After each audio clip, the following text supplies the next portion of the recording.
السلام عليكم ورحمة الله. الحمد لله نحمده ونستعينه ونؤمن به ونتوكل عليه ونعوذ بالله من شرور أنفسنا ومن سيئات أعمالنا. من يهده الله فلا مضل له ومن يضلله فلا هادي له. وأشهد أن لا إله إلا الله وحده لا شريك له وأشهد أن محمدا عبده ورسوله أرسله بالهدى ودين الحق ليظهره على الدين كله ولو كره المشركون. اللهم صل على محمد وعلى آل محمد كما صليت على إبراهيم وعلى آل إبراهيم إنك حميد مجيد. اللهم بارك على محمد وعلى آل محمد كما باركت على إبراهيم وعلى آل إبراهيم إنك حميد مجيد. أما بعد فإن خير الكلام كلام الله وخير الهدي هدي محمد صلى الله عليه وسلم وشر الأمور محدثاتها وكل محدثة بدعة. يا أيها الذين آمنوا اتقوا الله حق تقاته ولا تموتن إلا وأنتم مسلمون. الله أكبر الله أكبر الله أكبر لا إله إلا الله والله أكبر الله أكبر ولله الحمد. ഏറെ സ്നേഹാദരണീയരായ വിശ്വാസിനികളെ, അള്ളാഹുവിനെ സൂക്ഷിക്കണേ എന്ന് ആദ്യമേ ഓർമ്മപ്പെടുത്തുകയാണ്, വസിയ്യത്ത് ചെയ്യുകയാണ്. വീണ്ടും ഈദ്ഗാഹിൻ്റെ ഒരുമിച്ച് കൂടൽ, ഒരുമിച്ച് ചേരാനുള്ള തൗഫീഖ് അള്ളാഹു സുബ്ഹാനഹു വ തആല നമുക്ക് നൽകിയിരിക്കുന്നു. അൽഹംദുലില്ലാ. തൗഫീഖ് ലഭിച്ചു എന്ന് പറയാൻ പ്രത്യേകമായ കാരണമുണ്ട്. കൂട്ടിയിടിച്ച് പൊട്ടിച്ചിതറുന്ന മിസൈലുകളുടെ ഭീഷണിക്ക് താഴെയാണ് ഗൾഫ് രാഷ്ട്രങ്ങളിലെ മുസ്ലിം സഹോദരങ്ങൾ ഈദ് നമസ്കരിക്കുന്നത്. അറബ് രാഷ്ട്രങ്ങളിൽ പലതും ഇന്ന് ഈദ് ഗാഹുകൾ ഇല്ല. സഹോദരങ്ങളെ, ഈ ഒരു ഘട്ടത്തിൽ നമുക്ക് നിർവഹിക്കുവാനുള്ളത് ആത്മാർത്ഥമായ പ്രാർത്ഥനയാണ്. വിശുദ്ധ ഖുർആൻ ആ പ്രാർത്ഥന പഠിപ്പിക്കുന്നുണ്ട്. റബ്ബന ലാ തജ്അൽനാ ഫിത്നതൻ ലിൽ ഖൗമിൽ ളാലിമീൻ. അല്ലാഹുവേ, നീ ഞങ്ങളെ അക്രമികളായ ഈ ജനവിഭാഗത്തിന്റെ മർദ്ദനത്തിന് ഇരയാക്കരുതേ എന്ന. റബ്ബന ലാ തജ്അൽനാ ഫിത്നതൻ ലിൽ ഖൗമിൽ ളാലിമീൻ. ربنا لا تجعلنا فتنة للقوم الظالمين. ربنا لا تجعلنا فتنة للقوم الظالمين. നമ്മൾ പ്രാർത്ഥിക്കണം. സഹോദരങ്ങളെ, ജീവിതത്തിൽ വല്ലാത്ത പ്രതിസന്ധി ഘട്ടങ്ങളിലൂടെയാണ് ഈ ഉമ്മത്ത് കടന്നുപോയിക്കൊണ്ടിരിക്കുന്നത്. നമുക്ക് തിരിച്ചറിവുണ്ടാകണം, നമുക്ക് ബോധ്യമുണ്ടാകണം. അതിലേറ്റവും പ്രധാനം നമ്മളൊക്കെ ആശ്രയിക്കുന്ന നമ്മുടെ മിഡിൽ ഈസ്റ്റ് രാഷ്ട്രങ്ങളുണ്ടല്ലോ, അവിടെ നിന്ന് ലഭിക്കുന്ന സാമ്പത്തികമായ വരുമാനമുണ്ടല്ലോ, അതൊക്കെ നമ്മുടെ ജീവിതത്തിൽ ഉള്ളതുകൊണ്ട് ജീവിക്കാനുള്ള കാഴ്ചപ്പാടിലേക്ക് നമ്മൾ മാറണം. അവിടെയുള്ള നമ്മുടെ സഹോദരങ്ങൾക്ക് സമാധാനപൂർണമായ ഒരു ജീവിതവും ലഭിച്ചെങ്കിലേ എല്ലാവർക്കും സ്വസ്ഥതയുണ്ടാകും. റസൂലുള്ളാഹി സ്വല്ലല്ലാഹു അലൈഹി വസല്ലം പറഞ്ഞു, ഖദ് അഫ്ലഹ മൻ അസ്ലം. ഒരു മനുഷ്യൻ വിജയിച്ചു എന്നാണ്. ഖദ് അഫ്ലഹ, അവൻ വിജയിച്ചിരിക്കുന്നു. ആരാണ്? മൻ അസ്ലമ, ഒരു മുസ്ലിം ആകാൻ ഭാഗ്യം കിട്ടിയൊരു മനുഷ്യൻ വിജയിച്ചിരിക്കുന്നു എന്നാണ്. എന്നിട്ട് റസൂലുള്ളാഹി പറയാം, വറുസിഖ കഫഫ, മതിയായ ഒരു ഭക്ഷണം, മതിയായ ഒരു ഉപജീവനം അവന് കിട്ടിയാൽ അവൻ വിജയിച്ചിരിക്കുന്നു. എന്നിട്ടും റസൂലുള്ളാഹി ഒന്നുകൂടി പറഞ്ഞു, വഖന്നഅഹു അല്ലാഹു ലിമാ ആതാ, അവന് അള്ളാഹു നൽകിയത് കൊണ്ട് സംതൃപ്തിയോട് കൂടി ജീവിക്കാനും കൂടി കഴിഞ്ഞാൽ അവൻ സമ്പൂർണ്ണ വിജയിയായി എന്നാണ്. നമുക്ക് വിജയികളാവാൻ പറ്റണം. അള്ളാഹു തൗഫീഖ് നൽകുമാറാവട്ടെ. ഈ ഒരു മാനസികാവസ്ഥ നമുക്കുണ്ടാവണം. നമ്മളൊക്കെ ഒരു വിർച്വൽ ലോകത്താണ് ജീവിക്കുന്നത്, ഒരു സാങ്കല്പികമായ ലോകത്ത്. അവിടെ വലിയ സൗകര്യങ്ങളോട് കൂടിയാണ് നമ്മളൊക്കെ ജീവിക്കുന്നത്. അവിടെ നിന്ന് മനസ്സിനെയും നമ്മുടെ ശരീരത്തെയും ഒന്ന് യാഥാർത്ഥ്യ ബോധമുള്ള ലോകത്തേക്ക് നമുക്ക് കൊണ്ടുവരാൻ പറ്റണം. എന്നിട്ട് 2 കൈകളും ഉയർത്തി ലോകരക്ഷിതാവായ അള്ളാഹുവിനോട് ചോദിച്ചുകൊണ്ടേയിരിക്കണം, അള്ളാഹുവേ അസ്ലിഹ് ലീ ദീനി, എന്റെ ദീനിനെ നീ നന്നാക്കി നൽകണമേ, എന്റെ ദീനിനെ നീ നന്നാക്കി നൽകണം. അല്ലദീ ഹുവ ഇസ്മത്തു അംരി, എനിക്കൊരു പ്രതീക്ഷയുള്ളത്, എനിക്കൊരു സുരക്ഷിതത്വം ഉള്ളത് എന്റെ മതത്തിലാണ്. അതുകൊണ്ട് ആ മതത്തെ നീ എനിക്ക് നന്നാക്കി നൽകണം. വഅസ്ലിഹ് ലീ ദുനിയായ, റഹ്മാനെ എന്റെ ദുനിയാവിനെ നീ നന്നാക്കി നൽകണം. അല്ലത്തി ഫിഹാ മആശി, അതിലാണ് ഞാൻ ജീവിച്ചു കൊണ്ടിരിക്കുന്നത്, ഞാൻ ജീവിക്കുന്ന ഈ ദുനിയാവ് അല്ലാഹുവേ നീ എനിക്ക് നന്നാക്കി നൽകണം. വഅസ്ലിഹ് ലീ, പടച്ച തമ്പുരാനെ എനിക്ക് നന്നാക്കി നൽകണം. ആഖിറത്തി, എന്റെ പരലോകത്തെ. അല്ലത്തി ഫിഹാ മആദി, അതിലേക്കാണ് എനിക്ക് മടങ്ങിപ്പോകാനുള്ളത്, അവിടെ എനിക്ക് നന്നാവണം. വജ്അലൽ ഹയാത സിയാദതൻ ഫീ കുല്ലി ഖൈർ, വജ്അലൽ ഹയാത സിയാദതൻ ലീ ഫീ കുല്ലി ഖൈർ.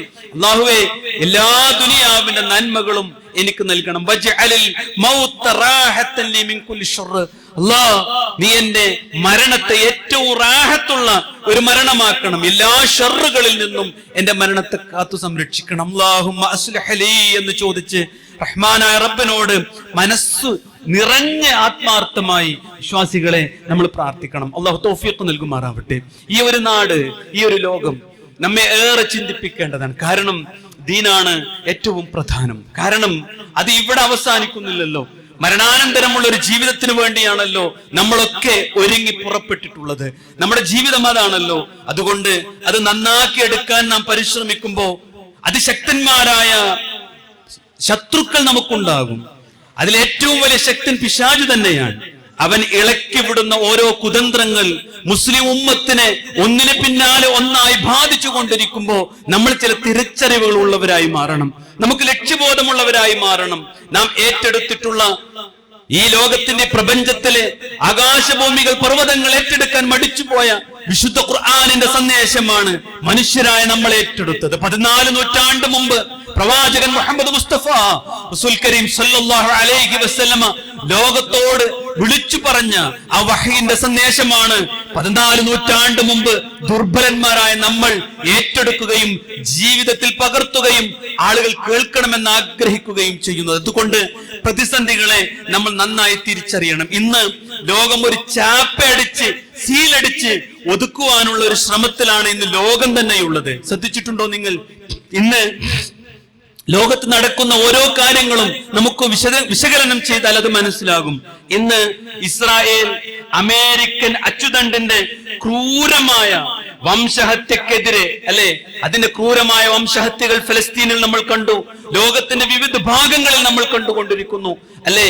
അതിന് എതിരെ ആരെങ്കിലും പ്രതികരിച്ചാൽ ഇന്നത്തെ ഒരു കാലത്തൊരു പ്രത്യേകത ഉണ്ട്, അവൻ ഇറാനെയും ഷിയായിസത്തെയും വെള്ളപൂശുന്നവനാണ് എന്ന് ചിത്രീകരിക്കുക, അല്ലെ. സയനിസത്തിനെതിരെ സംസാരിക്കുന്നവൻ ഇന്ന് ഷിയായിസത്തിന്റെ വക്താവായി ചിത്രീകരിക്കപ്പെടുന്ന, ചാപ്പ കുത്തപ്പെടുന്ന ഒരു സാഹചര്യം ഇന്ന് മീഡിയകളിലുണ്ട്, മനുഷ്യ മനസ്സുകളിൽ ഉണ്ട്. മറ്റൊരു ഭാഗത്തോ, ഇന്നിന്റെ ലോകക്രമമാണ് ഞാൻ സൂചിപ്പിക്കുന്നത്, മറ്റൊരു ഭാഗത്ത് നേരെ തിരിച്ചാണ്. ഷിയായിസത്തിന്റെ ഗൗരവം എന്താ? ഷിയായിസത്തിന്റെ അപകടം അള്ളാഹുവിന്റെ പ്രവാചകൻ മുഹമ്മദ് മുസ്തഫ റസൂൽ കരീം സല്ലല്ലാഹു അലൈഹി വസല്ലമയുടെ സഹാബത്തിന്റെ പേര് കേട്ടാൽ ലഅനത്ത് ചൊല്ലുന്ന, വിശുദ്ധ ഖുർആൻ സമ്പൂർണ്ണമല്ലെന്ന് വാദിക്കുന്ന, ഖിലാഫത്തിന്റെ മറ്റൊരു ചിത്രമാണെന്ന് പറഞ്ഞ് ഇമാമിയത്ത് വാദവുമായി കടന്നു വന്ന് ഹറമുകൾ ലക്ഷ്യം വെച്ചുകൊണ്ട് ശത്രുതാഭാവത്തോടു കൂടി ജീവിക്കുന്ന ഈ ഷിയായിസത്തിന്റെ അപകടങ്ങൾ ഇന്ന് ആരെങ്കിലും ഒന്ന് ചൂണ്ടിക്കാണിച്ചാൽ അവൻ ഇന്ന് സയനിസത്തിന്റെ ഏജന്റാണ്, അവൻ ഇസ്രായേലിന്റെ ഏജന്റാണ്. ഇങ്ങനെയാണ് മാധ്യമങ്ങൾ ചിത്രീകരിക്കുന്നത്. യഥാർത്ഥത്തിൽ നമുക്കൊന്നു മാത്രമാണ് ഇവിടെ ഓർമ്മപ്പെടുത്തുവാനുള്ളത്. സയനിസത്തിന്റെ ഭീകരത തുറന്നു കാണിക്കണം, സയനിസത്തിന്റെ അപകടങ്ങൾ തുറന്നു കാണിക്കണം. അതോടൊപ്പം ഷിയായിസത്തെ നോർമലൈസ് ചെയ്തുകൂടാ, അതോടൊപ്പം തന്നെ ഷിയായിസത്തിന്റെ അപകടം പഠിപ്പിക്കുന്നതിനിടയിൽ ഏറ്റവും നമുക്ക് സുരക്ഷിതത്വം സാമ്രാജ്യത്വമാണ് എന്ന് വെള്ളപൂശുന്ന നിലപാടുമുണ്ടായിക്കൂടാ. അതിന് ഇടയിലാണ് സത്യം ഉൾക്കൊള്ളുന്നത്. നാം അത് തിരിച്ചറിയണം. ഈ ചാപ്പകുത്തലിൽ നിന്ന് മുസ്ലിം ഉമ്മത്തിനെ സംരക്ഷിക്കുക തന്നെ വേണം എന്നതാണ് ഈ ഒരു സന്ദർഭത്തിൽ, ഈ കലുഷിതമായ യുദ്ധാന്തരീക്ഷത്തിൽ നമുക്ക് ഓർമ്മപ്പെടുത്തുവാനുള്ളത്. അള്ളാഹു തൗഫീഖ് നൽകുമാറാവട്ടെ. വിശ്വാസികളെ, പരിശുദ്ധ റമളാനിന്റെ ദിനരാത്രങ്ങൾക്ക് ശേഷം അല്ലാഹു അക്ബർ, അല്ലാഹു അക്ബർ, അല്ലാഹു അക്ബർ, അല്ലാഹുവാണ് ഏറ്റവും വലിയവൻ, എന്റെ പ്രതിസന്ധികൾക്ക് പരിഹാരം കാണാൻ, ഈ ലോകത്തിന്റെ പ്രതിസന്ധികൾക്ക് ഉത്തരം നൽകാൻ ലോകരക്ഷിതാവായ അല്ലാഹു മാത്രമാണ് എന്ന് ഉച്ചസ്ഥരം പറഞ്ഞുകൊണ്ടാണ് നമ്മൾ വന്നിട്ടുള്ളത്. എങ്കിൽ നാം കേൾക്കണം, നമ്മൾ അറിയണം. ഇബ്നു അബ്ബാസ് റളിയല്ലാഹു അൻഹു നൽകിയ ഉപദേശം ചെവി കാതോർത്ത് മനസ്സിലേക്ക് എടുത്തുകൊണ്ട് കേൾക്കണം. ഇബ്നു അബ്ബാസ് റളിയല്ലാഹു അൻഹു പരിശുദ്ധ റമളാനിന് ശേഷം ജനങ്ങളെ ഉപദേശിച്ചു. യാ അയ്യുഹന്നാസ്, യാ അയ്യുഹന്നാസ്, അല്ലയോ ജനങ്ങളെ, ഇന്നകും സുംതും ലില്ലാഹി 30 യൗമാ, നിങ്ങൾ 30 ദിനരാത്രങ്ങൾ അല്ലാഹുവിന് വേണ്ടി നോമ്പ് അനുഷ്ഠിച്ചു. ഇബ്നു അബ്ബാസ് റളിയല്ലാഹു അൻഹു പറയാണ്, വഖുംതും ലില്ലാഹി 30 ലൈല, 30 ദിനരാത്രങ്ങൾ 30 രാവുകൾ നിങ്ങൾ അല്ലാഹുവിന് വേണ്ടി നിങ്ങൾ എഴുന്നേറ്റ് നമസ്കരിച്ചിട്ടുണ്ട്. വ ഇന്നമാ ഖറജതും അൽയൗം, ഇന്ന് നിങ്ങൾ ഇതാ പുറപ്പെട്ടു വന്നിരിക്കുന്നു. എന്തിനാ വന്നത്? ലിതസ്അലൂ ലില്ലാഹി അയ്യതഖബ്ബല മിൻകും, ലിതസ്അലൂ ലില്ലാഹി അയ്യതഖബ്ബല മിൻകും, നാദാ ഞങ്ങളിൽ നിന്ന് സ്വീകരിക്കണമേ തമ്പുരാനെ എന്ന് പ്രാർത്ഥിക്കുവാനാണ് നിങ്ങൾ ഇവിടെ ഒരുമിച്ച് കൂടിയിട്ടുള്ളത് എന്ന് ഇബ്നു അബ്ബാസ് റളിയല്ലാഹു അൻഹു തന്റെ ജനങ്ങളെ നോക്കിക്കൊണ്ട് പ്രഭാഷണം നടത്തുന്നുണ്ട്. നോക്കൂ നിങ്ങൾ വിശ്വാസികളെ, ഈ തഖബ്ബലല്ലാഹ് എന്ന് പറയാൻ, നാദാ സ്വീകരിക്കണമേ എന്ന് മനസ്സിൽ തട്ടിപ്പറയാൻ നമ്മുടെ ജീവിതത്തിൽ ചില ഗുണങ്ങൾ നിർബന്ധമായും ഉണ്ടാവണം. അതെന്താണെന്നറിയുമോ?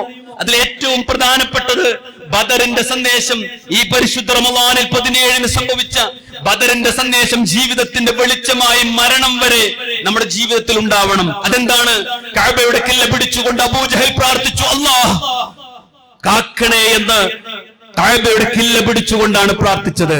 പ്രവാചകൻ മുഹമ്മദ് മുസ്തഫ റസൂൽ കരീം സല്ലല്ലാഹു അലൈഹി വസല്ലം ബദറിന്റെ രണഭൂമിയിൽ, നാദാ ഈ ഒരു കൊച്ചു സംഘത്തെ എങ്ങാനും നീ നശിപ്പിച്ചാൽ ഈ ലോകത്ത് മുസ്ലിമീങ്ങൾ ഉണ്ടാവുകയില്ല എന്നല്ല പ്രവാചകൻ പഠിപ്പിച്ചത്. നിന്നെ മാത്രം റഹ്മാനെ, നിന്നെ മാത്രം വിളിച്ചു പ്രാർത്ഥിക്കുന്ന ഒരു കൊച്ചു സംഘം ഈ ദുനിയാവിൽ നിന്ന് വിഭാടനം ചെയ്യപ്പെടും, കാക്കണേ റഹ്മാനെ എന്നാണ് പ്രാർത്ഥിച്ചത്. ആരുടെ പ്രാർത്ഥനയാണ് സ്വീകരിച്ചത്? ശിർക്ക് ചെയ്യാത്തവന്റെ പ്രാർത്ഥന, അള്ളാഹുവിനോട് മാത്രമുള്ളവന്റെ പ്രാർത്ഥന, അള്ളാഹുവിനോട് മാത്രം ചോദിച്ചപ്പോഴുള്ള പ്രാർത്ഥനയാണ്. അൽഫം മിനൽ മലായികത്തി മുർതഫീൻ, ആകാശലോകത്തിന്റെ കവാടങ്ങൾ തുറന്ന് ആയിരക്കണക്കിന് മലക്കുകൾ ഈ ഭൂമി ലോകത്തേക്ക് അള്ളാഹുവിന്റെ ദീനനെ സഹായിക്കാൻ ഇറങ്ങി വന്നിട്ടുണ്ടെങ്കിൽ, വിശ്വാസികളെ, ജീവിതത്തിൽ റഹ്മാനായ റബ്ബിന്റെ സഹായം ലഭിക്കാൻ ലാ ഇലാഹ ഇല്ലല്ലാഹ്, കറകളഞ്ഞ തൗഹീദിന്റെ വിശ്വാസം നമുക്കുണ്ടാവണം. വമൻ യുശ്രിക് ബില്ലാഹ്, ആരാണോ ശിർക്ക് ചെയ്തത്, ഫഖദ് ഹറമല്ലാഹു അലൈഹിൽ ജന്ന, അവൻ സ്വർഗ്ഗം നിഷിദ്ധമാണ്, സ്വർഗ്ഗം നിഷിദ്ധമാണ്, സ്വർഗ്ഗം നിഷിദ്ധമാണ് എന്ന് വിശുദ്ധ ഖുർആനിന്റെ കൽപ്പനയാണ്. ഈ ഉമ്മത്ത് നന്നാവണോ? ഈ ഉമ്മത്ത് രക്ഷപ്പെടണോ? ഈ ഉമ്മത്തിന്റെ കൈകൾ ഉയരുമ്പോ നാദം സ്വീകരിക്കണോ? ഈ തൗഹീദിന്റെ സന്ദേശം നെഞ്ചത്തുണ്ടാവണം. അറിഞ്ഞു വിശ്വസിക്കണം. ഇയ്യാക നഅ്ബുദു വ ഇയ്യാക നസ്തഈൻ, നാദാ നിന്നെ മാത്രം ഞങ്ങൾ ആരാധിക്കുന്നു, നിന്നോട് മാത്രം സഹായം തേടുന്നു എന്ന ആ പരിശുദ്ധമായ തൗഹീദ് നെഞ്ചകത്തിന്റെ ഉള്ളിൽ കത്തിജ്വലിക്കുമ്പോൾ മാത്രമാണ് അള്ളാഹു പ്രാർത്ഥനകൾ സ്വീകരിക്കുക. നാഥൻ അനുഗ്രഹിക്കുമാറാവട്ടെ. വിശ്വാസികളെ, രണ്ടാമത് നമുക്കുണ്ടാവണം വല്ലാത്തൊരു തിരിച്ചറിവുണ്ടാവണം. എന്താണെന്നറിയോ? എല്ലാ തിന്മകളും മാറ്റിവെച്ച്, എല്ലാ ഹറാമുകളിൽ നിന്നും മാറി നിന്ന് അള്ളാഹുവിലേക്ക് മടങ്ങി മനസ്സിനെ മടക്കി വെച്ച് അള്ളാഹുവിന്റെ പള്ളികളിലേക്ക് മനസ്സും കാതും ശരീരവും കുടുംബസമേതം ചേർത്ത് വെച്ചുകൊണ്ടാണ് നമ്മൾ ജീവിച്ചത് ഒരു മാസക്കാലം. ഇനി അന്നെടുത്തൊരു തീരുമാനമുണ്ട്, അതിന് തുടക്കത്തിലെടുത്തൊരു തീരുമാനമുണ്ട്. എന്താ തീരുമാനം എന്നറിയോ? തിന്മയിലേക്ക് തിരിച്ചു പോകില്ല, തിന്മയിലേക്ക് തിരിച്ചു പോകില്ല. ദീനിന്റെ ജീവിതമാണ് എന്റെ വലുതെന്ന് തീരുമാനിച്ചിട്ടുണ്ട്. ആ തിന്മയിലേക്ക് തിരിച്ചു പോയിക്കൂടാ. എപ്പോഴാ ഒരാള് ദീനിന്റെ മാർഗത്തിൽ നിന്ന് തെറ്റിപ്പോകാന്നറിയോ? ചിന്തിച്ചിട്ടുണ്ടോ? എപ്പോഴാ പറ്റുന്നറിയോ? റസൂലുള്ളാഹി സ്വല്ലല്ലാഹു അലൈഹി വസല്ലം പഠിപ്പിച്ചിട്ടുണ്ട്, ഒരു മനുഷ്യന് സന്തോഷം എന്ന് പറയുന്നത് അത് കിട്ടാനാണല്ലോ ജീവിക്കണേ. ആനന്ദം എന്ന് പറയുന്നത് അത് കിട്ടാനാണല്ലോ ജീവിക്കുന്നത്. അല്ലാഹ് പറയാ, ഒരു വിശ്വാസിക്ക് ദീനിലാണ് സന്തോഷവും ദീനിലാണ് ആനന്ദവും കണ്ടെത്താൻ കഴിയുന്നത് എങ്കിൽ അവൻ വിജയിച്ചിരിക്കുന്നു എന്ന് റസൂലുള്ളാഹി സ്വല്ലല്ലാഹു അലൈഹി വസല്ലം പറഞ്ഞു. അപ്പോ ദീനിന് പുറത്ത് സന്തോഷം അന്വേഷിക്കുന്ന അവസ്ഥ നമുക്കുണ്ടായിക്കൂടാ. വിശ്വാസം പറയാണ്, ദീന് പറയാണ്, ഖുർആൻ പറയാണ്, അള്ളാഹുവിന്റെ റസൂല് പറയാണ്, ഇസ്ലാം എന്ന് പറഞ്ഞ സമാധാനാണ്. ഇസ്ലാം എന്ന് പറഞ്ഞ ഒരു മനുഷ്യൻ സ്വീകരിച്ചാൽ അവന് സമാധാനം കിട്ടും, അവന് സന്തോഷം കിട്ടും. മുഅ്മിൻ എന്ന് പറഞ്ഞ എന്താ? നിർഭയത്വമുള്ളവനാ, ഒരു പേടി ഉണ്ടാവില്ല, അവന് സന്തോഷായിരിക്കും, ആഹ്ലാദായിരിക്കും, ഉള്ളത് കൊണ്ട് തൃപ്തിപ്പെടാൻ പറ്റും. വിശുദ്ധ ഖുർആൻ പറഞ്ഞില്ലേ, അല്ലദീന ആമനൂ, ഒരു കൂട്ടരുണ്ട്, അല്ലാഹ് പറയാ ഒരു കൂട്ടരുണ്ട്, അള്ളാഹിനെ കുറിച്ചുള്ള ഓർമ്മകൾ കൊണ്ട്, ഖുർആനിലേക്ക് മടങ്ങിയത് കൊണ്ട് അവരങ്ങ് സമാധാനപ്പെട്ടിരിക്കുന്നു, അവരങ്ങ് സമാധാനം അടഞ്ഞിരിക്കുന്നു. എന്നിട്ട് അതൊന്നുകൂടി വ്യക്തമാക്കിയില്ലേ, അലാ ബിദിക്രില്ലാഹി തത്മഇന്നുൽ ഖുലൂബ്, മനുഷ്യ മനസ്സുകൾ സമാധാനം അടയാനുള്ള ഏക മാർഗം ദീന് മാത്രമാണ്, അള്ളാഹുവിലേക്കുള്ള ഓർമ്മകളിലേക്കുള്ള മടക്കം മാത്രമാണ് എന്ന് നമ്മൾ പഠിച്ചു. ഈ റമളാനിൽ നമ്മൾ സന്തോഷിച്ചിട്ടുണ്ട്. വലിയ പ്രയാസങ്ങളൊക്കെ ഉണ്ടായിരുന്നു, ഒക്കെ നമ്മൾ മറന്നു. രോഗം ഉണ്ടായിരുന്നു, നമ്മളെ പ്രതിസന്ധിയിലാക്കിയിട്ടില്ല, ഒക്കെ നമ്മൾ മറന്ന് റബ്ബേ ഒരു സമാധാനത്തോടു കൂടി ജീവിച്ചു. ഇത് നമുക്ക് നഷ്ടപ്പെട്ടുകൂടാ, ഇത് നഷ്ടപ്പെട്ടുകൂടാ. നമ്മുടെ ജീവിതത്തിൽ സമാധാനം ലഭിച്ചിട്ടുണ്ടോ എന്ന് നമുക്കൊന്ന് പരിശോധിക്കാം സുഹൃത്തുക്കളെ, നമുക്കൊന്ന് പരിശോധിക്കാൻ. ചില ചോദ്യങ്ങൾക്ക് ഉത്തരം സ്വന്തത്തോടൊന്ന് ചോദിച്ചു നോക്കുക. ചോദ്യം ഉത്തരം കിട്ടുന്നുണ്ടോ? നമസ്കാരം അല്ലേ, 5 നേരത്തെ നമസ്കാരത്തിന് ചിട്ടയുണ്ടായിരുന്നു, അതിൽ നിന്ന് കിട്ടേണ്ടുന്ന ഒരു സംതൃപ്തി മണിക്കൂർ കണക്കിൽ റീൽസ് കാണുമ്പോഴാണോ നമുക്ക് കിട്ടുന്നത്? ചിന്തിക്കും. ഒരു ആഹ്ലാദം, ഒരു സന്തോഷം, സമയം പോണത് അറിയാത്തതൊക്കെ നമ്മുടെ ജീവിതത്തിൽ അനുഭവിക്കുന്നത് മൊബൈൽ ഫോണിന്റെ റീൽസിന്റെ ലോകത്താണോ? എങ്കിൽ ഈ റമളാൻ ഒരു ഗുണവും ചെയ്തിട്ടില്ല. അള്ളാഹു കാക്കുമാറാവട്ടെ, അള്ളാഹു കാക്കുമാറാവട്ടെ. നമസ്കാരത്തിൽ നിന്ന് ആ ഒരു ആനന്ദം നമുക്ക് കിട്ടുന്നുണ്ടോ? ഇനി റമളാന് ലഭിക്കാത്ത സന്തോഷമൊക്കെ കിട്ടാൻ വേണ്ടിയിട്ട് പെരുന്നാളിനാണ് അടിച്ചു പൊളിക്കാനാണോ തീരുമാനം? തിയേറ്ററിൽ പോയിട്ടും അതുപോലെ മദ്യപിച്ചിട്ടും ലഹരി വസ്തുക്കൾ ഉപയോഗിച്ചിട്ടും ഒക്കെയാണോ തീരുമാനം? ഉണ്ടോ? എങ്കിൽ ഈ റമളാൻ ഒരു ഫലവും നമുക്ക് ചെയ്തിട്ടില്ല. അതുകൊണ്ട് റമളാന് ലഭിക്കാത്ത ഒരു സന്തോഷം പെരുന്നാളിന് തിയേറ്ററിലും മറ്റു കാര്യങ്ങളിലും പോകുമ്പോഴാണ് ലഭിക്കുന്നത് എങ്കിൽ റമളാൻ നമ്മെ പരിഗണിച്ചിട്ടില്ല എന്നർത്ഥം. ദീനി ഉപദേശങ്ങളിൽ നിന്ന് ലഭിക്കാത്ത ആനന്ദം അല്ലെ, ദീനിന്റെ പ്രഭാഷണങ്ങൾ, ദീനിന്റെ കാര്യങ്ങൾ, ദീനിന്റെ പഠനങ്ങൾ, അതിനൊന്നും ലഭിക്കാത്തൊരു ആനന്ദം ഗെയിം കളിക്കുമ്പോ അല്ലെങ്കിൽ അതുപോലുള്ള വിനോദങ്ങളിൽ ഏർപ്പെടുമ്പോഴാണ് ലഭിക്കുന്നത് എങ്കിൽ സഹോദര പേടിച്ചോ, ഈ റമളാൻ നമുക്കൊരു ഫലവും നൽകിയിട്ടില്ല എന്ന്. സഹോദരങ്ങളെ, ഭാര്യയുമായി സഹവസിക്കുമ്പോ, അവളോടൊപ്പം ഇരിക്കുമ്പോ കിട്ടാത്ത സംതൃപ്തി തന്റെ സഹപ്രവർത്തകയുമായി സല്ലപിക്കുമ്പോഴാണോ ലഭിക്കുന്നത്? ചിന്തിക്കേണ്ടതില്ലേ? അപ്പോഴാണോ കിട്ടുന്നത്? എങ്കിൽ പേടിച്ചോ, അള്ളാഹുവിന്റെ ദീനുമായി നമുക്ക് യാതൊരു ബന്ധവും ഉണ്ടായിട്ടില്ല.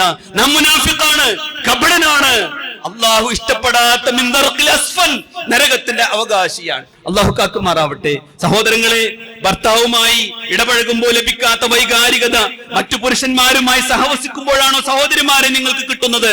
എങ്കിൽ ദീൻ നിങ്ങൾക്ക് സമാധാനമായിട്ടില്ല, ദീൻ സന്തോഷം നൽകുന്നില്ല, ദീന് നിങ്ങൾക്ക് ആഹ്ലാദം നൽകുന്നില്ല. അതുകൊണ്ട് നമുക്കൊന്ന് പരിശോധിക്കാം. ദിക്റുകളും നമ്മുടെ ദുആകളും ചൊല്ലുമ്പോൾ ലഭിക്കാത്ത ആനന്ദം നമ്മുടെ കാറിൽ മുഴങ്ങുന്ന DJ ശബ്ദത്തിൽ, മ്യൂസിക്കിന്റെ അതിശക്തമായ ശബ്ദത്തിൽ നിന്നാണോ കിട്ടുന്നത്? കാതുകളിൽ മുഴങ്ങുന്ന മ്യൂസിക്കിൽ നിന്നാണോ കിട്ടുന്നത്? എങ്കിൽ അള്ളാഹു നമ്മെ പരിഗണിച്ചിട്ടില്ല, അള്ളാഹു നമ്മെ ഇഷ്ടപ്പെട്ടിട്ടില്ല എന്ന് നമ്മൾ തിരിച്ചറിയണം. ഞാനിത് പറഞ്ഞത് എന്തിനെന്നറിയുമോ? നമസ്കാരത്തിനൊരു ആനന്ദമുണ്ട്, നമസ്കാരത്തിന് സംതൃപ്തിയുണ്ട്, നമസ്കാരത്തിനൊരു ആഹ്ലാദമുണ്ട്, നമസ്കാരത്തിനൊരു നിർവൃതിയുണ്ട്, നമസ്കാരത്തിനൊരു പ്രതീക്ഷയുണ്ട്. നോക്കൂ നിങ്ങൾ, റസൂലുള്ളാഹി സ്വല്ലല്ലാഹു അലൈഹി വസല്ലമ അദ്ദേഹം പറയാ, റസൂലുള്ളാഹി സ്വല്ലല്ലാഹു അലൈഹി വസല്ലം, ഹുബ്ബിബ ഇലയ്യ മിനദ് ദുനിയാ അൻ-നിസാഉ വത്-ത്വയ്ബ്, ഈ ദുനിയാവിൽ നിന്ന് പെണ്ണുങ്ങളെ കുറിച്ചും സുഗന്ധത്തെ കുറിച്ചും അള്ളാഹു എനിക്ക് ഏറ്റവും പ്രിയപ്പെട്ടതാക്കി തന്നു. എനിക്കത് ഇഷ്ടായിരുന്നു നമ്മളെ പോലെ തന്നെ. പക്ഷേ എന്റെ കണ്ണിന്റെ കുളിർമ, എന്റെ കണ്ണിന്റെ ആനന്ദം എനിക്ക് നമസ്കാരമാണ് എന്ന് റസൂലുള്ളാഹി സ്വല്ലല്ലാഹു അലൈഹി വസല്ലം. ഒരിക്കൽ പ്രവാചകൻ സ്വല്ലല്ലാഹു അലൈഹി വസല്ലമയും സഹാബത്തും ഇരിക്കെ ഒരു വലിയ ശബ്ദം കേട്ടു. എല്ലാവരും ബേജാറായി, പ്രവാചകനെ കാണാനില്ല. എല്ലാവരും ചെന്ന് നോക്കുക, അവിടെ ഒന്നുമില്ല എന്ന് പറയാൻ വേണ്ടി റസൂലുള്ളാഹിന്റെ അടുത്തേക്ക് വരിക. അപ്പൊ റസൂലുള്ളാഹി നിസ്കരിക്കുക. നിസ്കാരം കഴിഞ്ഞിട്ട് സഹാബത്ത് ചോദിച്ചു, നബിയെ നിങ്ങൾ എന്തിപ്പോ നിസ്കരിച്ച്? അള്ളാഹിന്റെ റസൂൽ പറയാ, ഖിയാമത്തെങ്ങാനും സംഭവിച്ചാൽ ഞാൻ അള്ളാഹിനെ കണ്ടുമുട്ടുമ്പോ നിസ്കാരത്തിലാക്കോട്ടെ. വിശ്വാസികളെ, നമ്മുടെ ഈ ജീവിതം ഈ റമദാന് കഴിഞ്ഞ് ഈ ശവ്വാൽപ്പറ കണ്ട് സന്തോഷിച്ച് പുത്തനുടുപ്പിട്ടിരിക്കുമ്പോ, ലോകത്തെക്കുറിച്ച് ചിന്തിക്കുമ്പോ നമ്മളെ കുറിച്ചൊന്ന് മനസ്സറിഞ്ഞ് ചിന്തിക്കും. എവിടെയെങ്കിലും ഒരു പാളിച്ചുണ്ടോ? തിരിച്ചു പോകാൻ പറ്റൂല കേട്ടോ, തിരിച്ചു പോകാൻ പറ്റൂല. ഒരു ചാൻസ് ഇനി റഹ്മാനായ റബ്ബ് തരുമെന്ന് നമ്മൾ അറിയേണ്ടതില്ല. നോക്കൂ നിങ്ങൾ, ഈ പരിശുദ്ധ റമദാനിൽ നമ്മുടെ കയ്യിൽ എന്തായിരുന്നു? വിശുദ്ധ ഖുർആൻ ആയിരുന്നു. 5 തവണ 6 തവണക്ക് ഓതിയ ആളുകൾ ഇന്നലെ പറഞ്ഞിരുന്നു, ഓ ഞാൻ 6 തവണ പൂർത്തിയാക്കി, 5 ആയി, 3 ആയി, 2 ആയി. അല്ലേ? പലരും ഹിഫ്ളാക്കിയിട്ടുണ്ട്, പലരും പുതിയ പുതിയ സൂറത്തുകൾ മനഃപ്പാഠമാക്കി. അൽഹംദുലില്ലാഹ്, അള്ളാഹു സ്വീകരിക്കുമാറാവട്ടെ. അതാണ് മുസ്ലിമിന്റെ സന്തോഷം, അതാണ് മുഅ്മിനിന്റെ ആഹ്ലാദം. നോക്കൂ നിങ്ങൾ, അല്ലാഹു സുബ്ഹാനഹു വ തആല പറഞ്ഞു, ഖുൽ, നബിയെ പറയുക, ബിഫദ്ലില്ലാഹി വ ബിറഹ്മതിഹി, അല്ലാഹുവിന്റെ നിഅമത്ത് കൊണ്ട്, അല്ലാഹുവിന്റെ ശ്രേഷ്ഠത കൊണ്ട് നിങ്ങൾക്ക് വിശുദ്ധ ഖുർആൻ അവതരിപ്പിച്ചു നൽകിയിരിക്കുന്നു. അതാണ് ഏറ്റവും വലിയ ആനന്ദം. ഫബിദാലിക ഫൽയഫ്റഹൂ, അതുകൊണ്ട് നിങ്ങൾ സന്തോഷിക്കുക. അതിന്റെ പാരായണം, അതിന്റെ പഠനം, അത് കേൾക്കാനും അത് ഉൾക്കൊള്ളാനുമുള്ള സംതൃപ്തി നമ്മുടെ മനസ്സിലേക്ക് ഉണ്ടാകുക. എന്നിട്ട് അല്ലാഹ് പറഞ്ഞെന്താണെന്നറിയോ? ഹുവ, അതാട്ടോ, ഖൈറും മിമ്മാ യജ്മഉൻ. നിങ്ങൾ എന്തൊക്കെ സമ്പാദിച്ചു കൂട്ടിയാലും, എന്തൊക്കെ സ്വർണമോ കച്ചവടമോ ബിൽഡിങ്ങോ ജോലിയോ എന്തൊക്കെ സമ്പാദിച്ചു കൂട്ടിയാലും അതിനേക്കാൾ മികച്ചു നിൽക്കുന്നത് ഈ വിശുദ്ധ ഖുർആൻ ആണ് എന്ന് അല്ലാഹു സുബ്ഹാനഹു വ തആല നമ്മെ പഠിപ്പിച്ചിട്ടുണ്ട്. അതുകൊണ്ടാണ് റസൂലുള്ളാഹി പറഞ്ഞത്, ലൈസൽ ഗിന, ഒരു ധന്യത, സന്തോഷം എന്നൊക്കെ പറയുന്നത് അൻ കസ്റത്തുൽ അർള്, ഭൗതികമായ സ്വത്ത് കിട്ടുന്നതിനല്ല. കുറേ സ്വത്ത് ഉണ്ടായതിനെ കൊണ്ടൊന്നും ആർക്കും ഒരു സന്തോഷം ഉണ്ടാവില്ല. വലാകിന്നൽ ഗിന ഗിനൻ നഫ്സ്, നിങ്ങളുടെ മനസ്സിന്റെ സന്തോഷമാണ്, നിങ്ങളുടെ മനസ്സിന്റെ സംതൃപ്തിയാണ് ജീവിതത്തിലെ ഏറ്റവും വലിയ സമ്പാദ്യമെന്ന് റസൂലുള്ളാഹി സ്വല്ലല്ലാഹു അലൈഹി വസല്ലമ പഠിപ്പിച്ചിട്ടുണ്ട്. ഇനിയും മനസ്സിലായിട്ടില്ലെങ്കിൽ നമ്മൾ പിന്നാലെ പോണ സംഗതികളുണ്ടല്ലോ. അതേതാ? അന്ന് ഇരുണ്ട യുഗത്തിൽ, ജാഹിലിയത്തിൽ ആളുകളൊക്കെ അതിന്റെ പിന്നാലെ തന്നെയായിരുന്നു. 1 യുദ്ധം, 2 പെണ്ണ്, 3 ലഹരി. അല്ലേ? ഇത് 3 തന്നെയാണ് എന്നും ലോകത്ത് മനുഷ്യനെ വഴിതെറ്റിച്ചിട്ടുള്ളത്.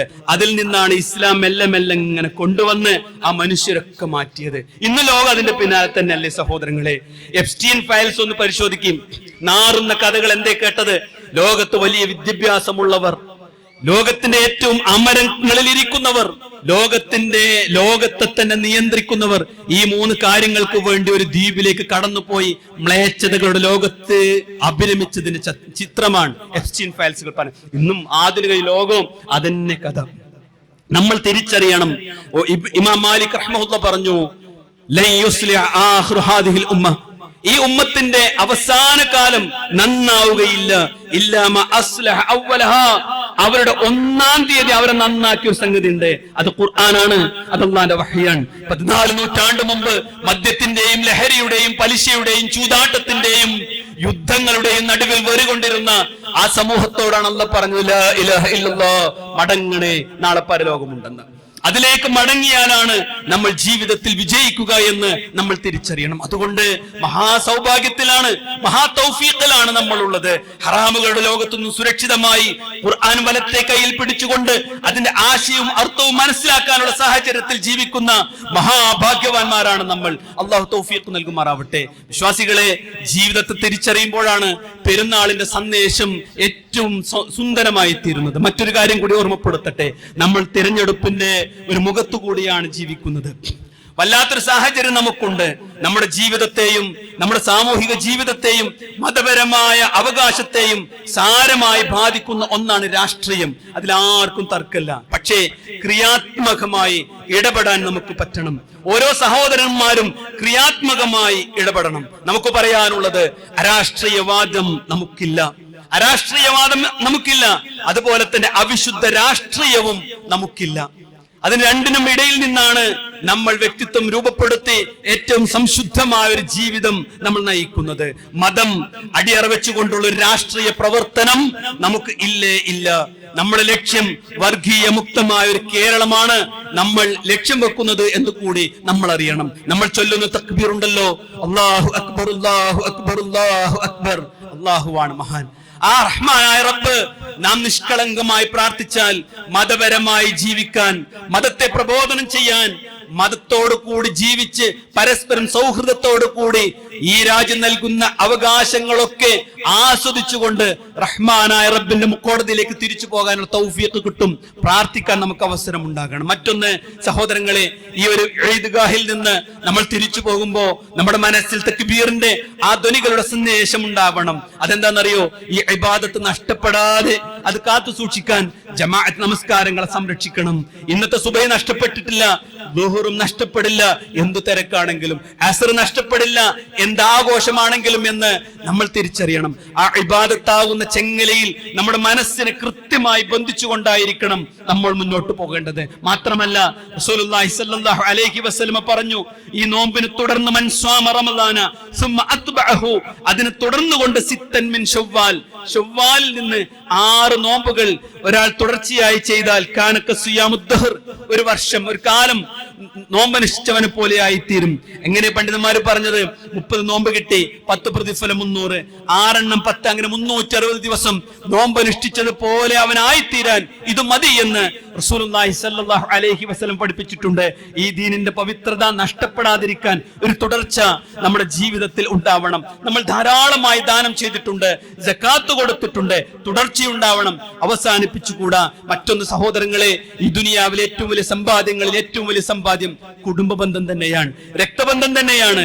ഇന്ന് സന്ദർശിക്കാത്ത ഒരാളും ഉണ്ടായിക്കൂടാ. പരസ്പരം സന്ദർശിച്ച് ആലിംഗനം ചെയ്ത് തഖബ്ബലല്ലാഹു മിന്നാ വമിൻകും എന്ന്, അതാ എന്റെയും എന്റെ ജ്യേഷ്ഠന്റെയും എന്റെ അമ്മാവന്റെയും എന്റെ ളാപ്പയുടെയും എന്റെ കുടുംബത്തിന്റെയും സ്വീകരിക്കണേ നാദാ എന്ന് പറയുമ്പോ ഒരു ആത്മനിർവൃതിയുണ്ട്. അത് ലഭിക്കുന്ന കുടുംബ സന്ദർശനങ്ങൾ, ബന്ധം പുതുക്കലുകൾ നമുക്ക് ഉണ്ടാവണം. അതോടൊപ്പം സഹോദരങ്ങളെ, ജീവിതത്തിൽ ദീനുമായി ബന്ധപ്പെട്ട ഏതെല്ലാം നല്ല കാര്യങ്ങളുണ്ടോ അതിലൊക്കെ ഞാൻ മുന്നിലുണ്ടാകുമെന്ന് ഈ ഈദ്ഗാഹിൽ ഇരുന്നു കൊണ്ട് നമ്മൾ തീരുമാനിക്കണം. ഇൻഷാ അല്ലാഹ് ഹജ്ജിന് വേണ്ടി യാത്ര പുറപ്പെട്ട സഹോദരങ്ങളുണ്ട്.